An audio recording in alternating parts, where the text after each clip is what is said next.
신앙생활은 성령님의 정기적인 기름 부음이 없으면 영적으로 고장이 나게 되어 있습니다. 겉으로 화려하고 멋지게 살고 있는 것 같습니다. 그런데 속 사람은 점점 시들어가고 메말라가는 사람들이 있는 것입니다. 사회적으로 문제가 없는 것 같은데 영적 침체에 빠진 사람들이 너무나 많이 있습니다. 성령의 충만함을 받아야, 그것도 그때그때 받아야 영적 침체에서 벗어날 수 있는 것입니다. 성령의 충만함을 받아야 그야말로 건강한 신앙인이 되는 것입니다. 신앙생활의 참맛을 보려면 성령의 기름 부음도 항상 늘 새롭고 신선해야 하겠습니다. 성령을 받은 지가 오래되었습니다. 그런데 이후로 성령의 기름 부음을 받지 못했다면 이런 신앙은 그야말로 묵은내가 나는 신앙이라 할 수 있겠습니다. 시편 92편 10절 말씀입니다. 그러나 주께서 내 뿔을 들소의 뿔같이 높이셨으며 나에게 신선한 기름을 부으셨나이다 라고 했습니다. 뿔은 권세를 상징하고 있습니다. 그리고 기름 부음은 성령 충만함을 말하고 있습니다. 그런데 시편기자는 하나님께서 자신에게 신선한 기름을 부어주셨다고 말하고 있습니다.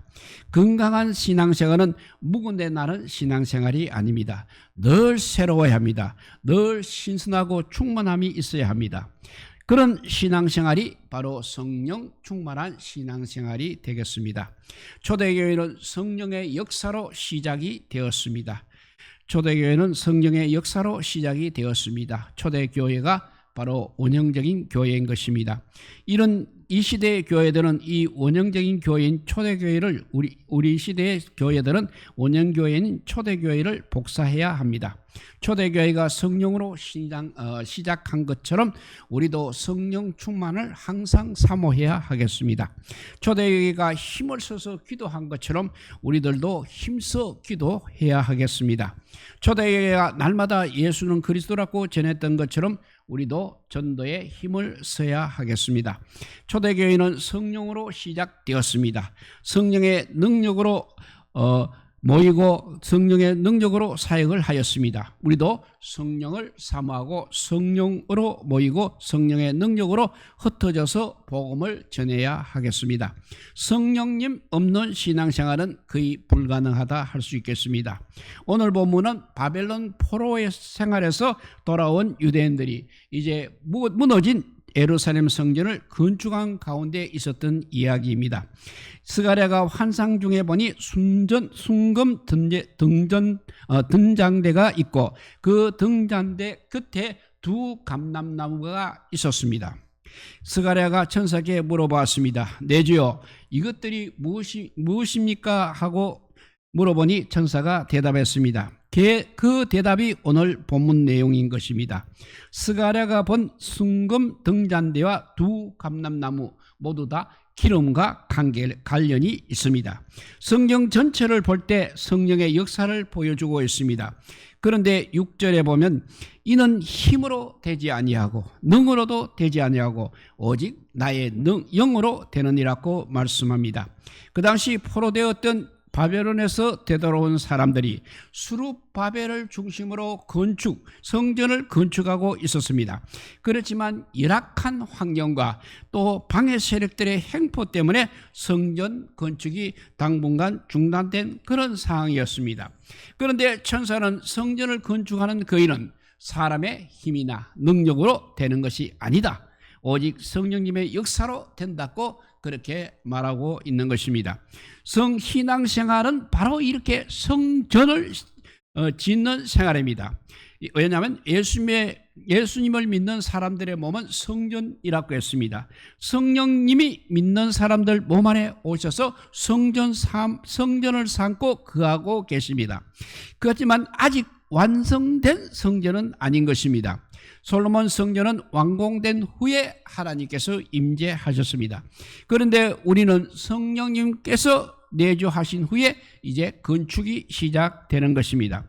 그리고 우리가 주님 앞에 서는 그날까지 계속해서 이 성전은 지어져 가는 것입니다.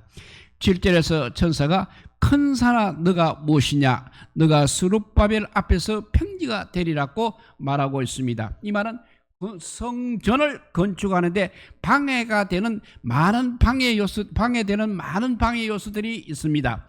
그런데 성령 충만을 받고 성령님의 도우심을 받으면 큰 산 같은 그런 문제들이 평지가 되어서 성전 건축이 비로소 완성될 수 있다는 것입니다. 구약의 성전 건축이 신약 시대를 사는 우리 개인의 영적인 성전 건축과 하나님의 나라라는 우주적인 성전 건축에 비유라면 구약 시대의 성전을 건축하는 것이 힘으로나 능으로 되는 것이 아니라 오직 성령의 역사로 가능했던 것처럼 이 시대를 사는 우리들의 신앙생활은 바로 성령의 역사가 없이는 불가능하다는 것을 말씀하고 있는 것입니다. 그래서 성령님과 신앙생활, 이 두 가지는 따로 떼어놓고 생각할 수 없는 것입니다. 한마디로 말하면 성령님 없는 신앙생활은 없다는 것입니다. 성령님께서 우리들의 신앙생활에 어떻게 역사하는지를 오늘 나누고자 합니다. 첫째, 성령께서 첫째, 우리를 가르치십니다. 성령님이 우리 마음에 있는 의심의 안개 그리고 흑암의 먹구름을 거두어 주셔야 믿어지는 것이 바로 신앙생활인 것입니다.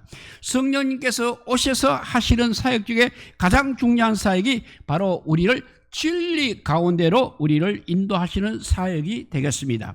성령님께서 우리들에게 진리를 가르쳐 주셔야 우리가 비로소 진리를 알 수 있는 것입니다. 그래서 요한복음 16장 13절에 보게 되면 그러나 진리의 성령이 오시면 그가 너희를 모든 진리 가운데로 인도하신다 했습니다. 여기서 진리가 바로 예수 그리스도를 말씀하고 있는 것입니다. 그래서 예수님께서도 자신을 내가 곧 길이요 진리요 생명이라고 말씀하셨습니다. 예수님을 알아야 영생을 얻습니다. 구원을 얻고 하나님의 자녀가 되는 것입니다. 그런데 예수님은 우리가 알려고 노력해서가 되는 것이 아니라 성령님께서 우리를 예수님께로 인도할 때 알 수 있는 분이 예수님이십니다. 요한복음 17장 17절 보면 그들을 진리로 거룩하게 하옵소서. 아버지의 말씀은 진리니이다 라고 했습니다. 우리가 하나님의 뜻을 알고 하나님의 뜻대로 살 수 있다는 것은 바로 성령님께서 역사하실 때 가능하다는 것입니다. 우리는 성경을 읽고 설교를 들으면서 성령님의 가르침을 받아야 합니다. 성령님께 우리 마음을 열어야 하는 것입니다. 그리고 성령님의 가르치심대로 살아야 하는 것입니다. 그렇게 사는 것이 신앙생활인 것입니다. 이렇게 성령님이 하시는 역사 중에 우리를 가르치신다고 했습니다. 두 번째는 우리를 책망도 하십니다. 요한복음 16장 8절에서 11절 말씀을 보면 그가 와서 죄에 대하여 의에 대하여 심판에 대하여 세상을 책망하시리라. 죄에 대하여라 하면 그들이 나를 믿지 아니하며 의에 대하여라 하면 내가 아버지께로 가니 너희가 다시 나를 보지 못하며 심판에 대하여라 하면 이 세상 임금이 심판을 받았음이라 했습니다. 성령님은 먼저 죄에 대해서 책망을 하십니다. 죄에 대해서 책망하신다는 말은 일방적인 죄에 대해서도 책망을 하시겠지만 예수님을 믿지 않는 그 죄에 대해서 책망하셔서 회개하고 믿게 하신다는 말씀입니다.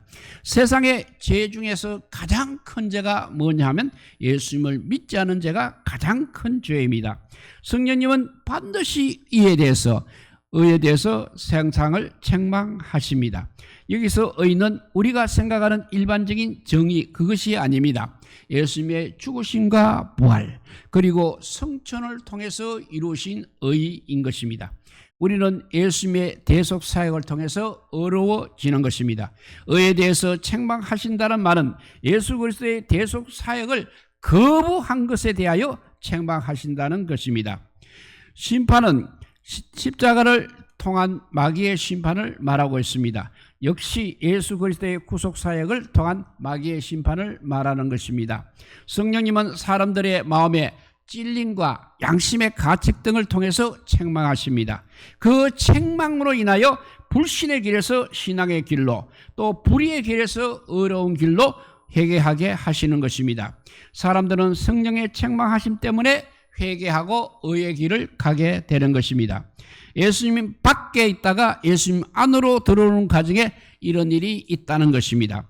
오순절에 베드로의 설교를 들은 사람들은 마음의 찔림을 받았습니다. 성령님께서 그들 마음에 책망을 하셨기 때문입니다.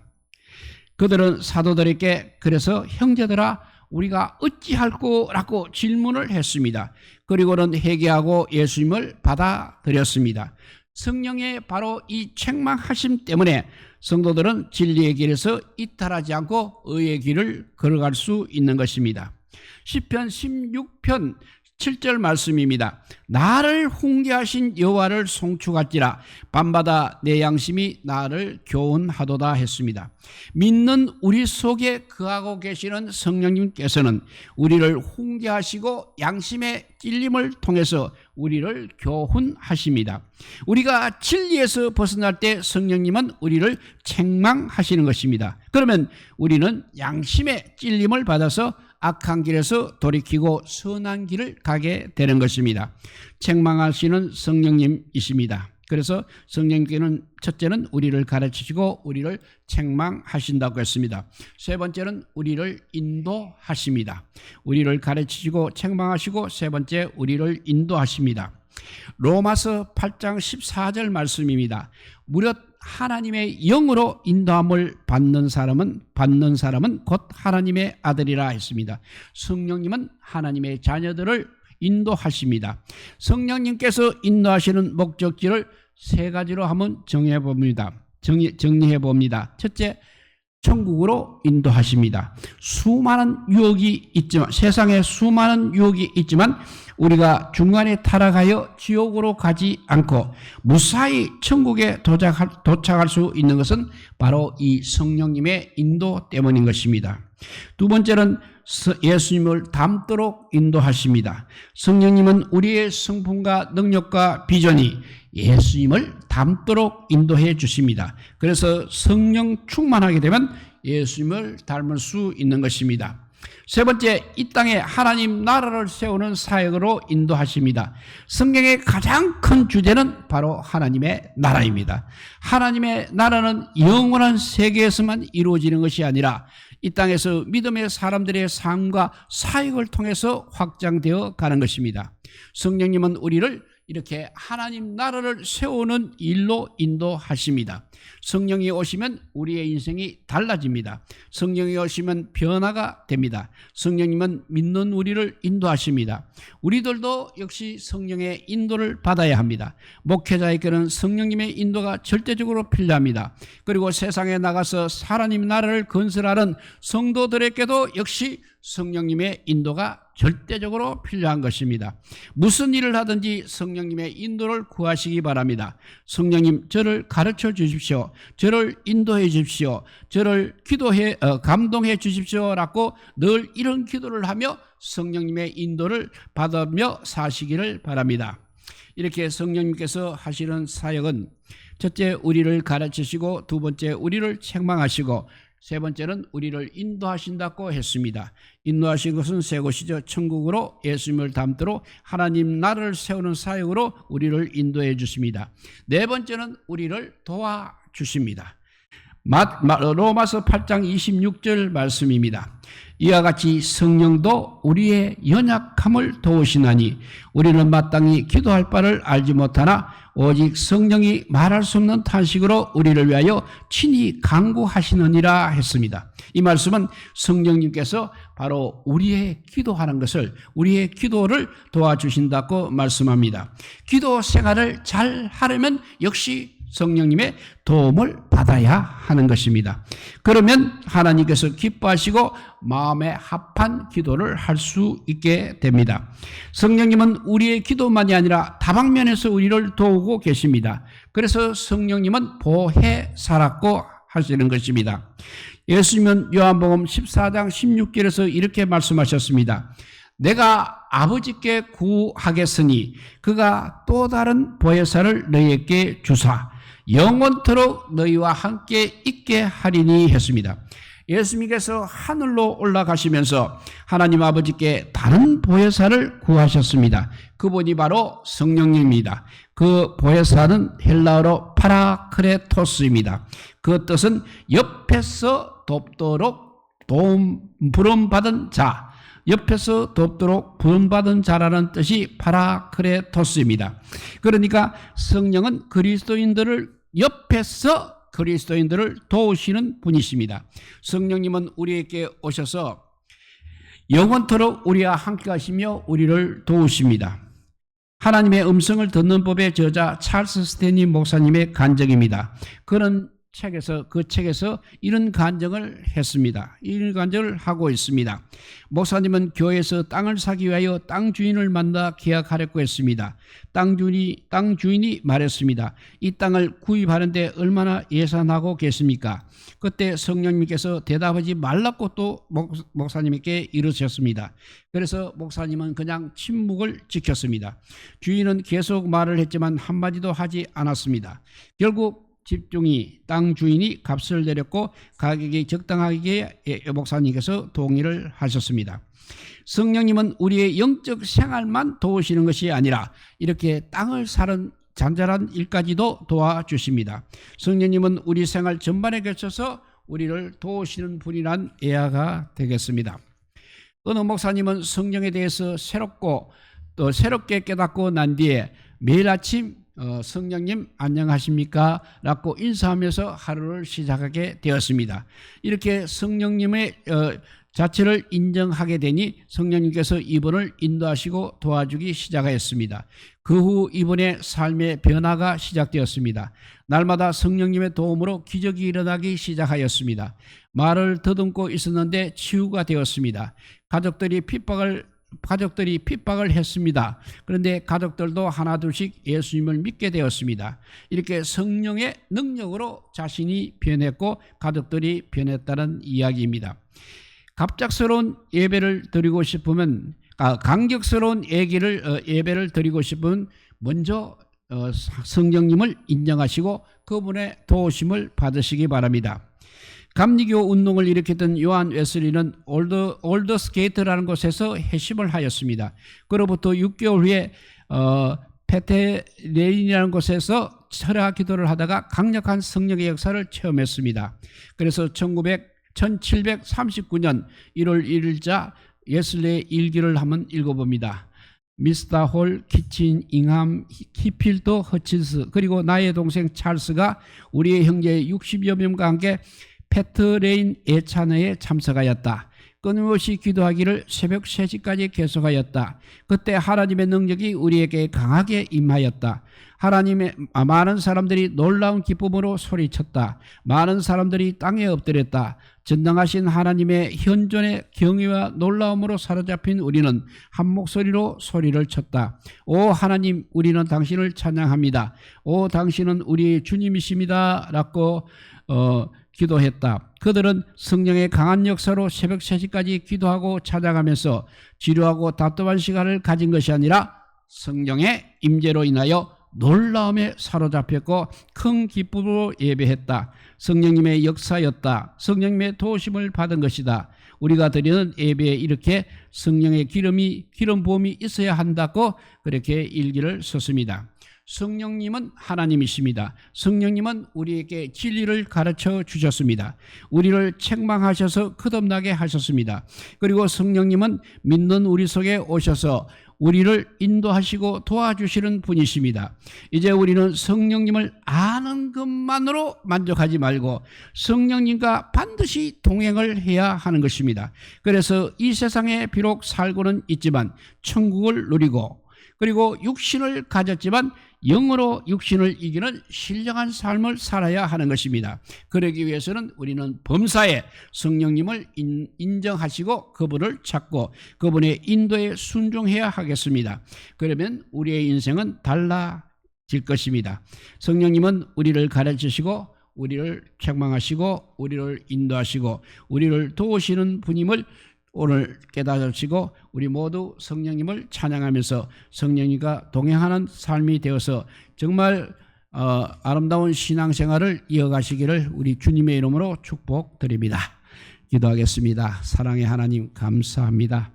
주님께서 성천하실 때 그냥 혼자 가시지 아니하고 성령 또 다른 보혜사를 우리에게 보내주셔서 오늘날 우리에게까지 아버지요 이렇게 복음이 전해지게 하여 주시고 주님을 아버지요 찬양하며 아버지요 믿게 하여 주시니 주여 감사합니다.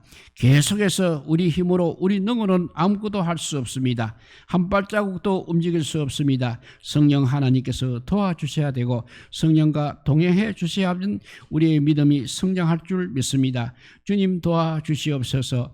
이제 세상이 마지막 때가 되어서 정말 우리가 아버지요 진리와 거짓을 구별하지 못할 정도로 혼돈된 사회에 살고 있습니다. 그렇지만 성령님께서 가르쳐 주시고 도와주시고 함께하여 주셔서 진리의 길 갈 수 있도록 인도하여 주시기를 간절히 빌고 원하오며 이 모든 말씀 아무 공도 없으나 우리 구주 예수 그리스도 이름으로 기도드리옵나이다. 아멘. 찬송가 184장입니다.